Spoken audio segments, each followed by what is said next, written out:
देखें, supreme court of Pakistan में आम इंतखाबात में ताख़ीर से मुतल्लिक मुशावरत सुप्रीम कोर्ट में जारी है। चीफ जस्टिस काजी फ़ाइज़ ईसा सुप्रीम कोर्ट के सीनियर जज साहबान से भी उनको भी उन्होंने मुशावरत में शरीक किया हुआ है। आज चीफ जस्टिस काजी फ़ाइज़ ईसा की जानिब से चीफ इलेक्शन कमिश्नर को सुप्रीम कोर्ट में तलब किया गया था और ज़राए के मुताबिक chief election commissioner supreme court आए और उन्होंने chief justice Pakistan supreme court के सीनियर तरीन जज जस्टिस सरदार तारिक मसूद और जस्टिस एजाजुल एहसन से मुलाकात की। बाकायदा मुल्क की जो मौजूदा सूरत हाल है, जो एक आइनी बहरान दोबारा पैदा होने का खदशा नज़र आ रहा है, उसी हवाले से मुशावरत की जा रही है। और एक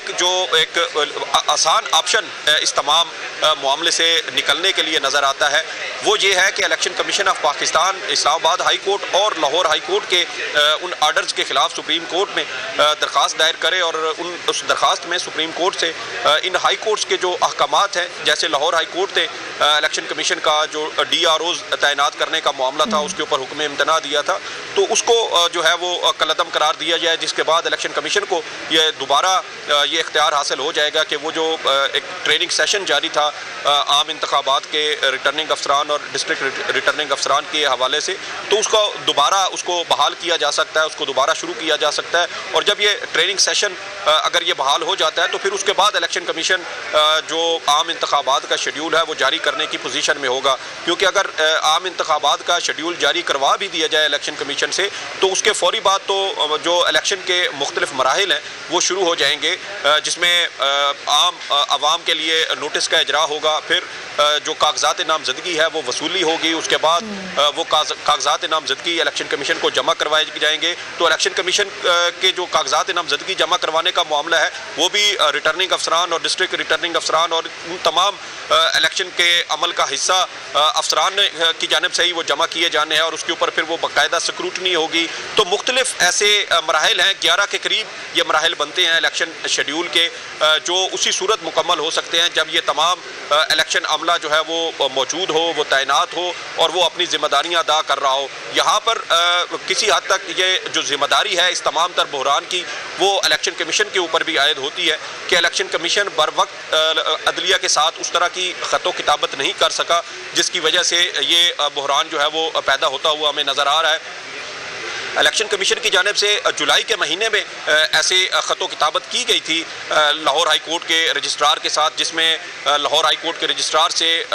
जो है वो अदलिया के जो अफसरान थे वो बतौर इंतखाबी अमला तलब किए गए थे, जिस पर जवाबी ख़त भी इलेक्शन कमीशन को भेजा गया था और उसमें यह कहा गया था कि जब इलेक्शन कमीशन इंतखाबी शेड्यूल जारी कर दे तो फिर उसके बाद वो लाहौर हाई कोर्ट से रब्ता करे तो उसके बाद उनको वो मतलूबा जो अफसरान है वो फराम किए जाएंगे। लेकिन उसके बाद इलेक्शन कमीशन की जानिब से दोबारा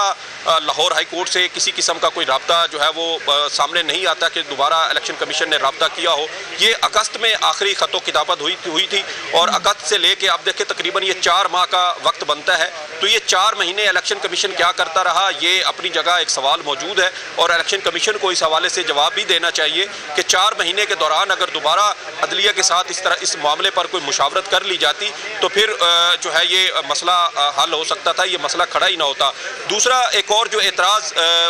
हमें PTI की जानिब से इसमें नज़र आता है वो ये है कि इलेक्शन कमीशन ने अक्टूबर के महीने में डिप्टी कमिश्नर इस्लामाबाद को तब्दील करने का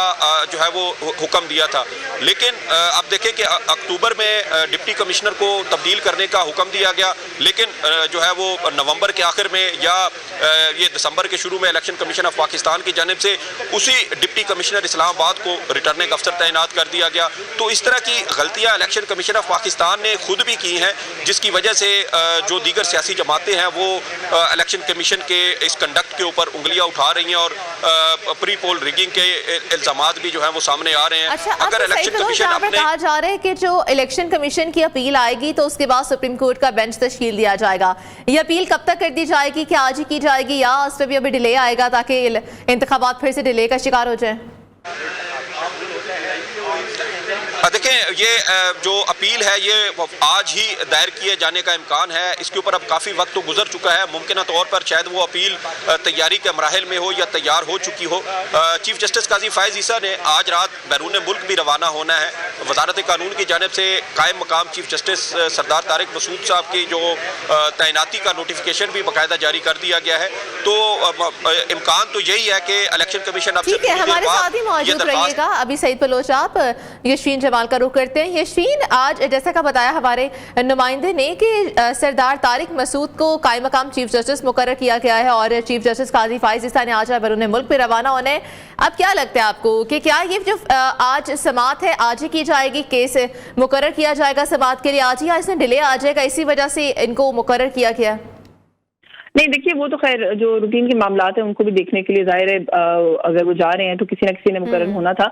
लेकिन मुझे जिस तरीके से, जिस स्पीड से कम आपकी टेलीविजन स्क्रीन के ऊपर नजर आ रहा है कि चीजें मूव कर रही हैं, मुझे ऐसा लग रहा है कि समाअत के लिए आज ही मुकर्रर हो जाएगी। बहुत सारी पार्टीज में धड़ा नाम आते जा रहे हैं। ज़ियाउल हक साहब ने भी कह दिया कि वो जो है, एजाजुल हक साहब ने, सॉरी, कि वो भी जो है फरीक बनेंगे।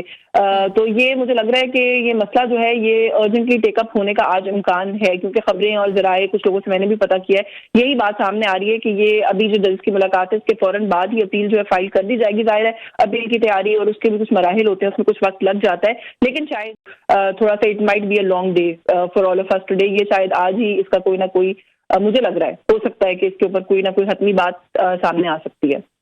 ठीक है, यशवीन जमाल एंकर पर्सन हमारे साथ मौजूद थी। यशवीन, बहुत शुक्रिया, आपने अपनी कीमती राय हमें दी।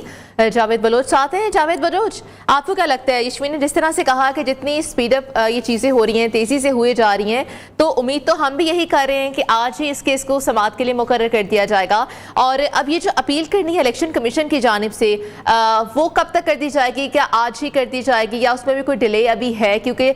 साथ ही फरीक बनने की जहाँ पर बात हुई तो वहाँ पर IPP पीपल्स पार्टी भी इकट्ठी हो गई। तो आप क्या कहते हैं इस हवाले से? देखें, जितने लोग ज्यादा फरीक बनेंगे उतना ही मामला शायद जो है वो टूर इख्तियार करे, क्योंकि अगर पीपल्स पार्टी, काफ लीग और इस्तेकाम पाकिस्तान पार्टी जो है लाहौर हाई कोर्ट के फैसले के खिलाफ सुप्रीम कोर्ट में फरीक बनते हैं, तो नेचुरली जो बेंच बनेगा तो तमाम जो फरीकैन हैं उनका भी मौक़िफ़ जो है वो सुना जाएगा।